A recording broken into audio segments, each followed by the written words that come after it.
Our daughter loves the 1998 remake of the Disney movie The Parent Trap.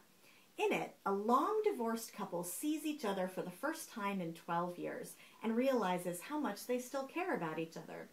When the man asks his ex-wife what really happened the day they separated, she basically answers, "Well, I got on the plane and you didn't come after me." There's a long pause and he responds, "I didn't know you wanted me to." That one line encapsulates something that we women often simply don't understand about our men. We want them to know what's going on in our heads, but we don't tell them.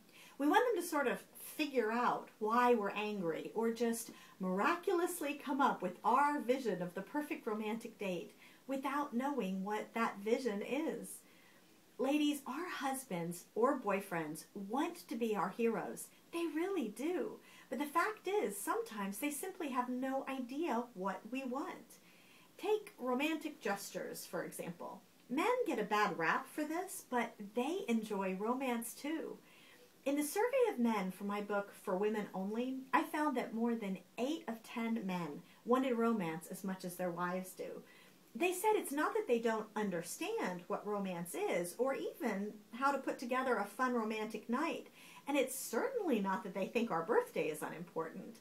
Sometimes they're either paralyzed or point blank confused by wondering what on earth women want. Ladies, as much as we want men to, they simply can't read our minds.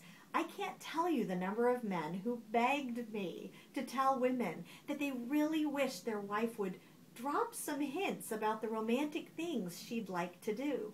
Now, they do have to truly be hints, not directives, since pushing and prodding is the worst way to get your man to act. But many guys say they would love at least a few ideas of which direction to go. Some of us feel it doesn't count if we have to give our man a hint.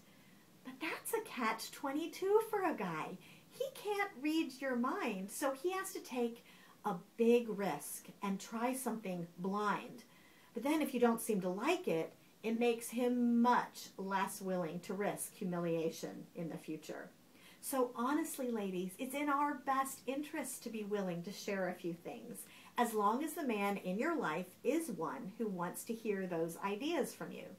Now, apparently, some men do like the adventure of trying to figure out what you want on their own.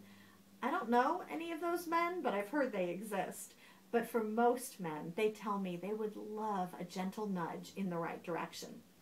For example, when we first married, Jeff, my husband, would always get me elegant jewelry for a Christmas or birthday present. I would thank him and say how beautiful it was, and it was. But Jeff noticed I rarely wore those pieces, and finally I realized I just had to tell him that I'd much rather wear big, bright-colored necklaces than elegant diamond studs. Jeff was actually thankful that he finally knew how to direct his efforts. Ladies, I know we think our men should be able to read our minds, but honestly, that idea comes from science fiction or romance novels. It's not reality. God has designed our men to want to be our heroes. Let's give them a chance to be one by letting them know how they can best please us.